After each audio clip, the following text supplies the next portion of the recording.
15 సంవత్సరాల అనుభవం ఆంధ్ర, తెలంగాణ, కర్ణాటక, తమిళనాడులో లక్షల మంది నమ్మకమైన కస్టమర్ల సంతోషాలకు నిలయమైన మీ నివాసానికి అందమైన చిరునామా.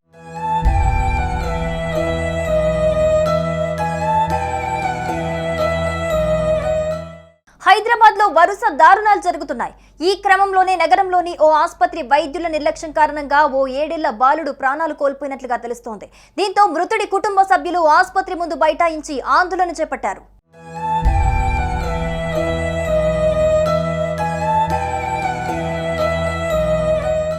ఇక పూర్తి వివరాల్లోకి వెళ్తే ఆదిలాబాద్ జిల్లా ఇంద్రవెల్లి గ్రామానికి చెందిన 7 ఏళ్ల బాలుడు కాలుకి గడ్డతో బాధపడుతున్నట్లుగా తెలుస్తోంది.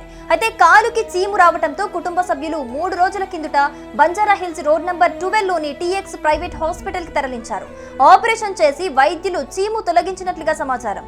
కానీ తెల్లారేసరికి ఆ బాలుడు మృతి చెందినట్లుగా తెలుస్తోంది. దీంతో వైద్యం వికటించి ఆ బాలుడు మృతి చెందాడని మృతుడి కుటుంబ సభ్యులు ఆరోపిస్తున్నారు. ఇంతేకాకుండా అతడు గుండెపోటుతో మరణించాడనే కొత్త నాటకానికి తెరతీస్తున్నారని కుటుంబ సభ్యులు ఆసుపత్రి ఎదుట ఆందోళనకు దిగారు.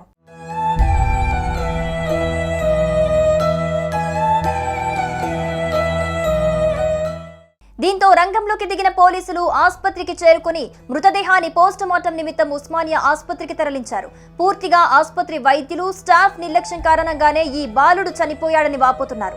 గత 7 నెలల కిందట తండ్రి కూడా మరణించాడని, ఇప్పుడు కుమారుడు కూడా మృతి చెందడంతో తల్లి ఒంటరిదైపోయిందని బంధువులు కన్నీరు మున్నీరవుతున్నారు.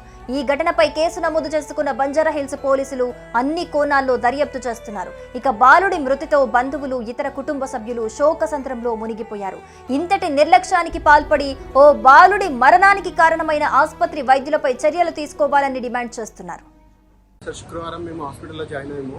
అది కాళ్ళకి చిన్న గడ్డ అయిందని, బస్ తీయాలని, డెబ్రిటిమెంట్ అని చిన్న సర్జరీ చేసి క్యూర్ చేస్తామన్నారు. ప్యాకేజ్ మాట్లాడినాం, ఇక్కడికి వచ్చాము.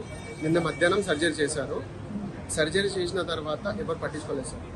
ఎంత నిర్లక్ష్యంగా వ్యవహరించారంటే నైట్ 9 o'clock వరకు ఆ కాళ్ళు ఇంత వాత వచ్చింది, దద్దులు వచ్చాయి, బ్లాక్ అయిపోయింది మొత్తం ఆ కాలు. సర్జరీ చేసిన కాలు నైట్ 11 o'clock హడావుడిగా ఆపరేషన్ థియేటర్కి తీసుకెళ్లారు. అక్కడ ఏం చేశారో తెలియదు సార్. పొద్దున 8 o'clock వరకు ఎంత నిర్లక్ష్యం అంటే 8 o'clock వరకు మాకు 8 o'clock వచ్చి బాబుకి హార్ట్ ఫెయిల్ అయింది, కాళ్ళకి సర్జరీ అయితే హార్ట్ ఫెయిల్ అయిందని చెప్పి బాబు బాడీ తీసుకెళ్ళండి, కొంత అమౌంట్ ఉంది అది పే చేసి తీసుకెళ్ళండి అని చెప్తున్నారు సార్. సార్ మొత్తం హాస్పిటల్ యొక్క నిర్లక్ష్యం, స్టాఫ్ యొక్క నిర్లక్ష్యం sir. And they are not obeying that. వాళ్ళు ఒప్పుకుంటలేదు సార్. ఏమంటున్నారంటే ఇది బాబుకున్న కాంప్లికేషన్స్ వల్ల అవుతుంది సార్. బాబు నిన్న కరెక్ట్ ఇదే టైంలో 11 o'clock ఇక్కడ నుంచి నడుచుకుంటూ వెళ్ళారు సార్. ఇక్కడే దునికాడు సార్. ఈ క్యాంటీన్లోనే తిన్నాడు సార్, ఇక్కడే తిన్నాడు సార్. కానీ ఇప్పుడు లేడు సార్. ఎవరి వల్ల సార్? వీళ్ళ mother, single mother sir. Father లేడు, 7 months బ్యాక్ చనిపోయారు. వాళ్ళ తాతయ్య వేసుకొని వచ్చారు సార్. ఇప్పుడు ఎవరి దగ్గరికి వెళ్ళాలి సార్?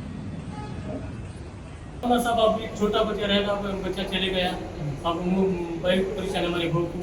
अब पहले ऑपरेशन करके 3-4 लाख रुपये यहाँ डाली, बच्चा अच्छा होगा, पूरा दवाखाना घूम रहा था, कुछ भी फर्क नहीं था.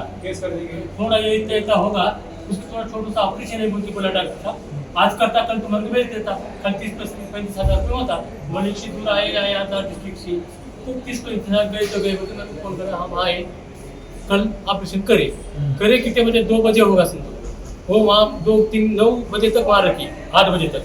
बाद में ये आई, सिस्टर उनको बुलाया तो ये क्या होगा, काला गिरगा पूरा फोड़ा है. वो वैसा होता ऑपरेशन से बोले.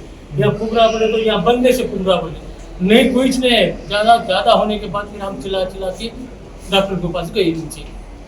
लिख दे सकते हैं आप? लिख दिया तो केस. సుమన్ టీవీలో మీ పర్సనల్ అండ్ బిజినెస్ ప్రమోషన్స్ కోసం కింది నెంబర్కి కాంటాక్ట్ చేయండి.